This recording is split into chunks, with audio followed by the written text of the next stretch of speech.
Hello, friends. Hope you're well. Thank you for joining us today for this conversation.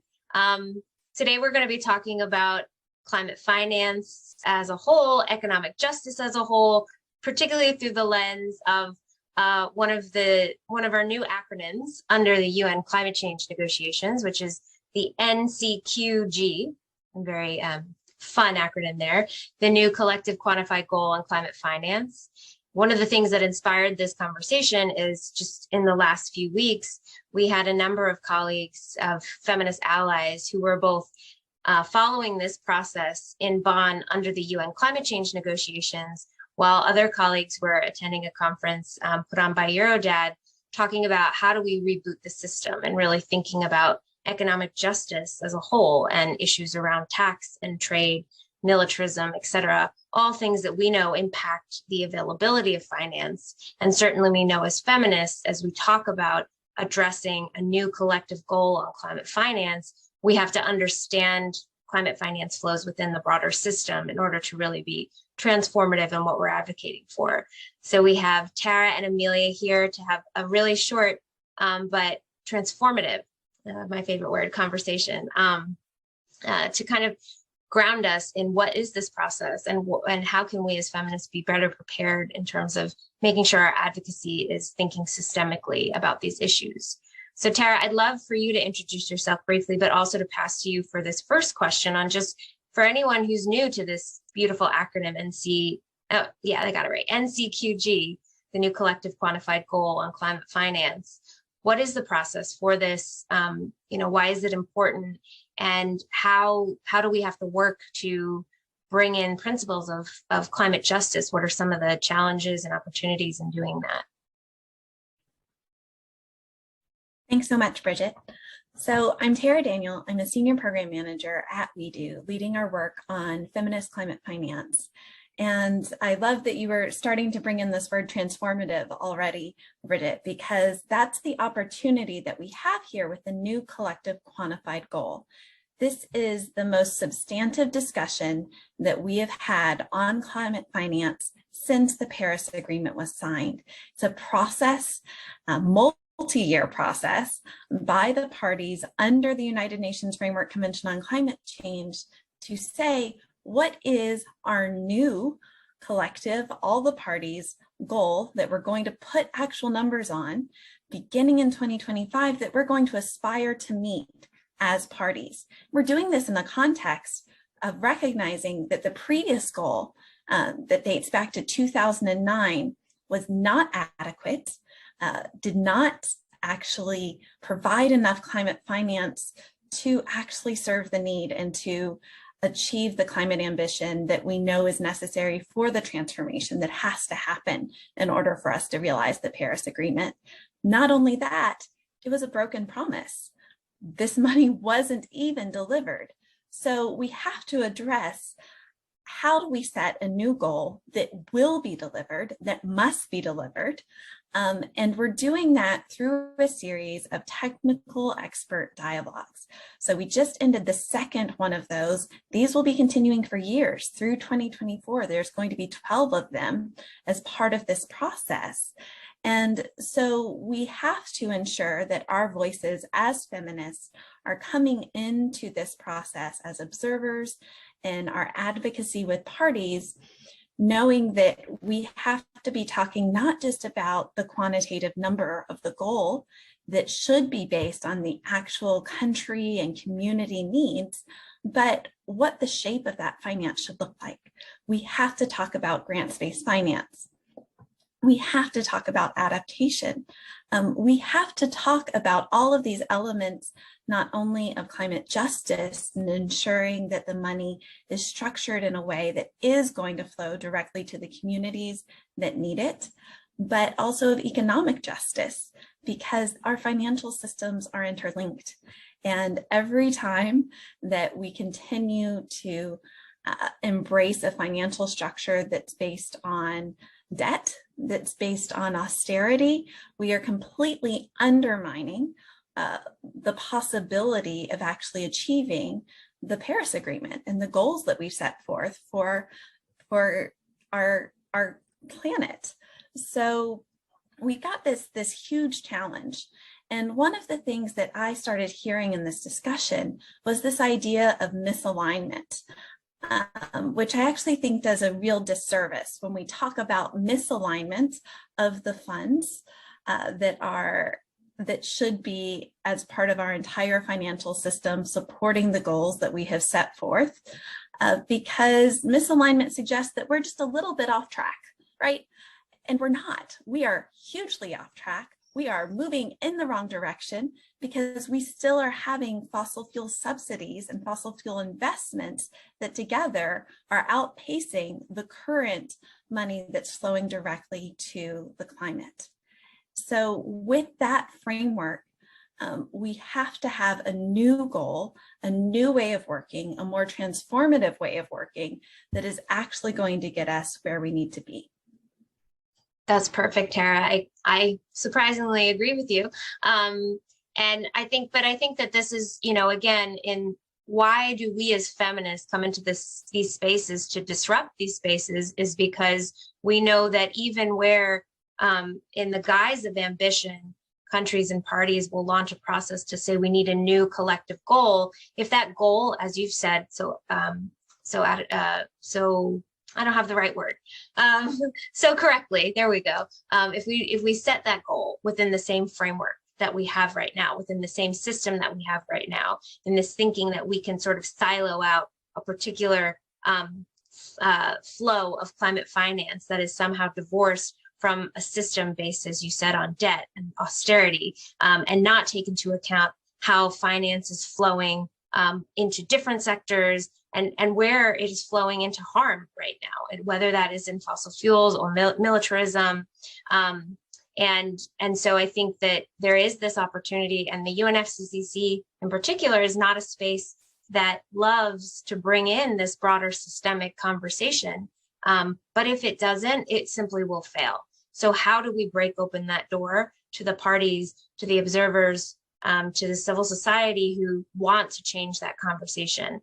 And I'd love to pass over to you, Emilia, as you are someone who's always helped us to zoom out of the conversation to the macro level of what's happening, to make sure we don't get so stuck in let's count the numbers and let's figure out where this flow of this one fund is going to be created, to thinking about how the advocacy and the work we're doing in this particular arena speaks to broader issues of economic justice as a whole. So I guess my question is sort of two parts for you. How do we have to see this conversation, which will take a lot of time and energy and get a lot of attention under the UNFCCC about a new collective goal? How do we see this in the context of broader economic justice? And how should we as feminists be integrating that into our advocacy? Easy questions. I'm sure you'll solve it all for us.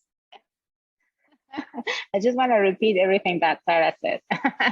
Hello, everybody, and thank you so much for inviting me. I'm Emilia Reyes. I'm with the feminist Mexican organization Equidad de Género, Ciudadanía, Trabajo y Familia, also with the Women's Working Group on Financing for Development, and many other amazing alliances and coalitions globally with feminist colleagues to try to promote a system change. So I think what you're saying, Bridget, is extremely relevant, because I don't think, and we have said this along in many spaces, the UNFCCC is not the proper space to solve the entire system change that we need, but it's a key space to engage precisely because of what Tara was mentioning. But in the bigger picture, we know that even if we stopped the emissions that are leading to the climate emergency, we will still have the broader environmental emergency due to the biodiversity extinction, about the oceans acidification, about the chemical waste, etc. So there's a huge chain of planetary boundaries that at this moment are being violated by human action, especially corporate extraction, not only of our value, of our time as persons, but also of the natural resources. So this is something that we need to bear in mind, because when we're talking about finance, people forget there is a normative dimension to finance, and they focus more on the monetary dimension. So what we need is to focus on that regulatory normative dimension and to shift the entire economic and financial architecture. And at the moment we're thinking how, because we also know that the overshoot of carbon emissions is coming 93%, I'm sorry, from the global north historically, but also the overshoot of material resource use is paired up also into 92% globally. This means that the global north is responsible for all of the environmental degradation, and we need to promote differentiated measures. And this comes along with the discussion on the new goal, because it has to be a goal that is measured up into bolder transformations. For instance, we're talking at this moment on an idea, for instance, on capping material resource use, for instance, for the global north, meaning they cannot keep on extracting everything that they do in the land grabbing, or just let me put you an example on the minerals that are needed to promote now the new technologies. We know that the earth has been so depleted that by now you need to extract 30 times more just to get the purity of the minerals to build an iPhone, a computer, or whatever.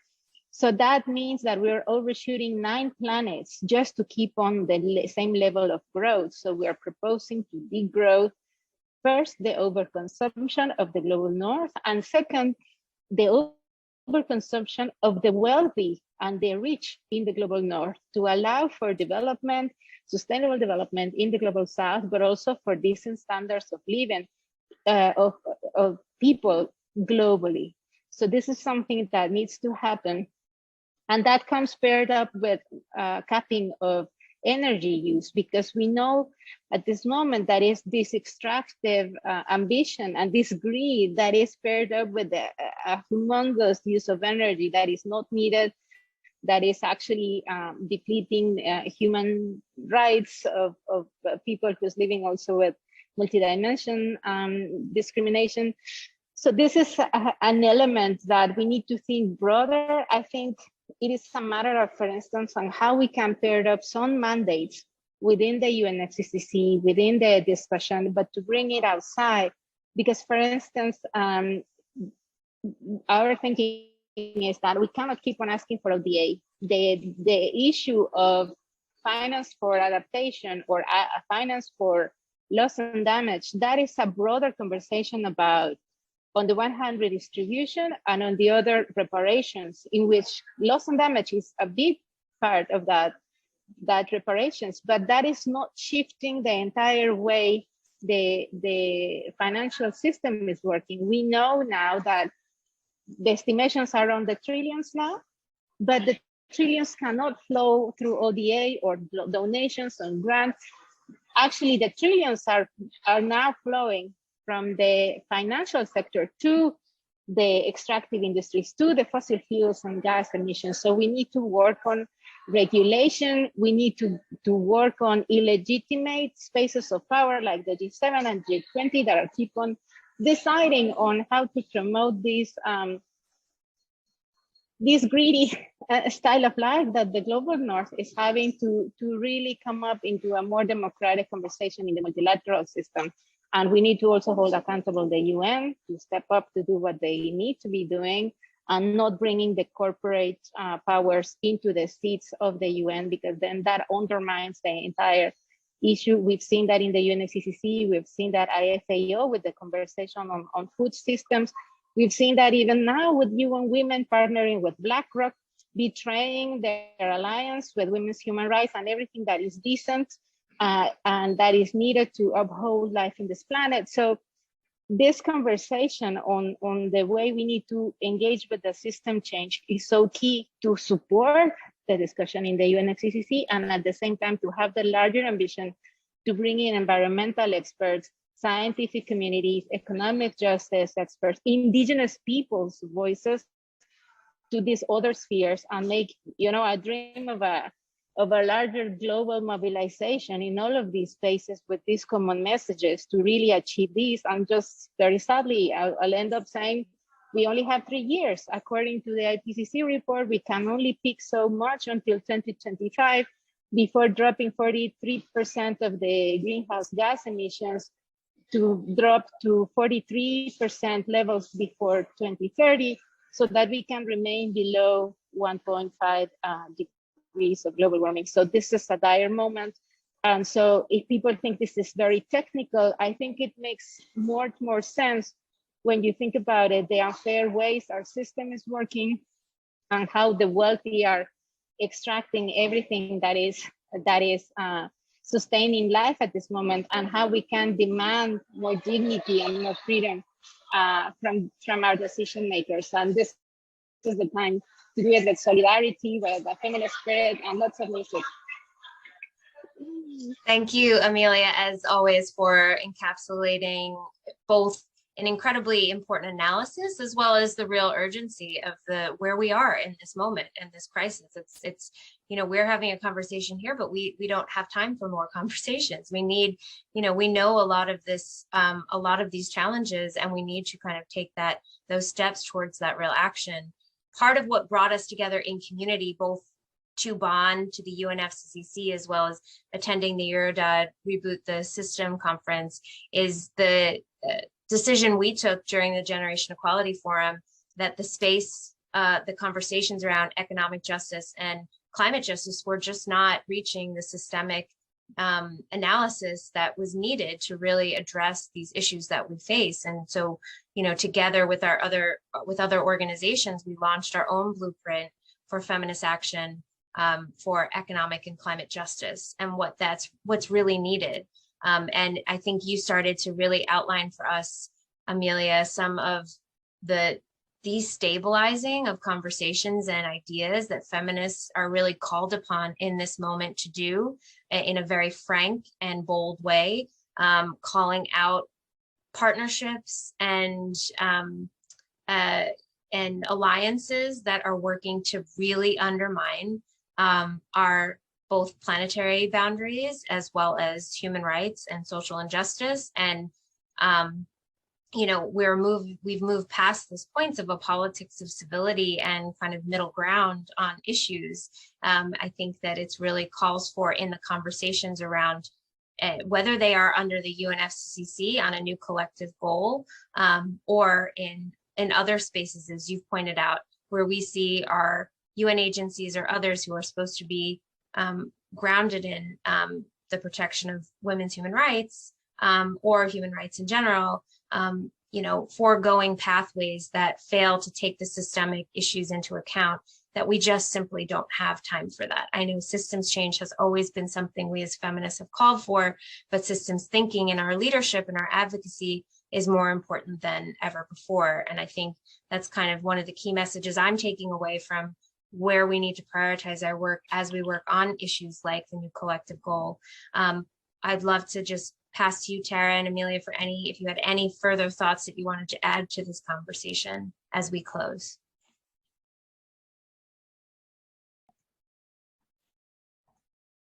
Thanks, Bridget.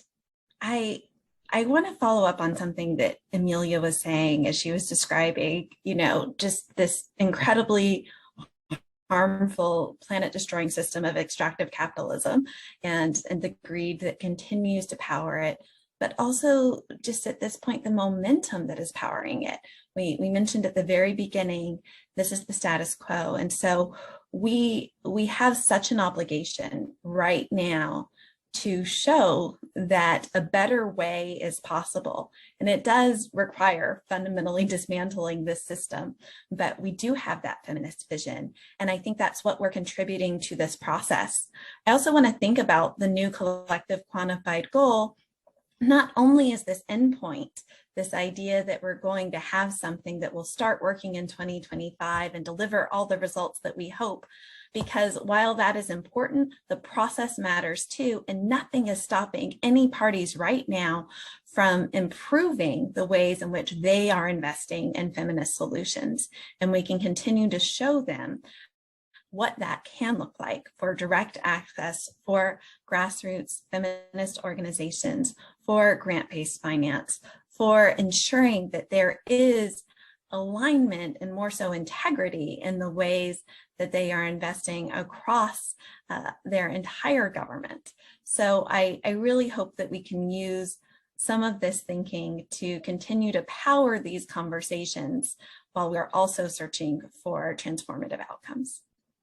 Super important, Tara. You know, we talk very kind of crudely about this of analysis of divesting from harm to invest in care. And while a lot of our analysis and work and advocacy is focused on pointing out the ways we need to divest from harm, we shouldn't undermine or not give as much attention to all of the ways that we as feminists show up with vision, with solutions to showcase what it means to invest in care broadly, and social protection, and systems that work to uphold our planetary boundaries and our social boundaries as well.